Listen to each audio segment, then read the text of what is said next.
അസ്കറ ഇതെന്താണ്ടത് road പണി നോക്കിക്കുന്നേ? അങ്ങനെ ഒരു സാധാരണ റോഡ് പണി അല്ല മോനെ.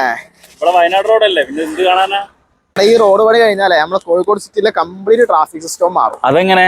അത് ഞാൻ പറഞ്ഞുതരാം. ബാ, ഈ റോഡിന്റെ പണി കഴിഞ്ഞാൽ ഇപ്പൊ നമ്മൾ നടക്കാവ് ക്രോസ് റോഡ് ജംഗ്ഷൻ മുതൽ മാനേജറെ കമ്മീഷണർ ഓഫീസ് വരെയുള്ള വൺ വേ ഒഴിവാവൂലേ?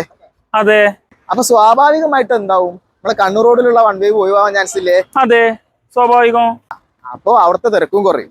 പിന്നെ രണ്ടാമത്തെ കാര്യം, Palayam junction, Muthalakulam junction, Pavamani road junction, red cross road junction, YMCA cross road junction, Mavoor road, ബാലകേനായർ റോഡ്, ഇവിടെ നിന്നൊക്കെ നമുക്ക് ഈ റോഡിലേക്ക് കയറിയിട്ട് എരഞ്ഞിപ്പാലം ഭാഗത്തേക്ക് സുഖമായിട്ട് വന്നൂടെ?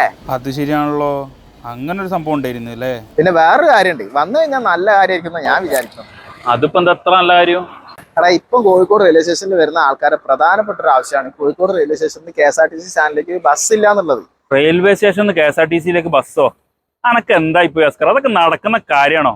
ഈ റോഡ് വന്നു കഴിഞ്ഞാൽ നമ്മളെ ഇപ്പോൾ SBI ജംഗ്ഷനിൽ വലത്തോട്ട് തിരിഞ്ഞ് സ്റ്റേഡിയം വഴി പോകുന്ന കുറച്ച് ബസ്സെങ്കിലും SBI ജംഗ്ഷനിൽ ലെഫ്റ്റിലേക്ക് തിരിഞ്ഞ് KSRTC ജംഗ്ഷൻ വഴി പോവുകയാണെങ്കിൽ കുറച്ച് ബസ്സുകൾക്ക് KSRTC വഴിക്കും കുറച്ച് ബസ്സുകൾക്ക് ബസ് സ്റ്റാൻഡ് വഴിക്കും പോകാൻ പറ്റൂലേ? അപ്പൊ ഈ പറഞ്ഞ ശരിയാ, ട്രാഫിക്കിന്റെ റേഞ്ച് മൊത്തം മാറും.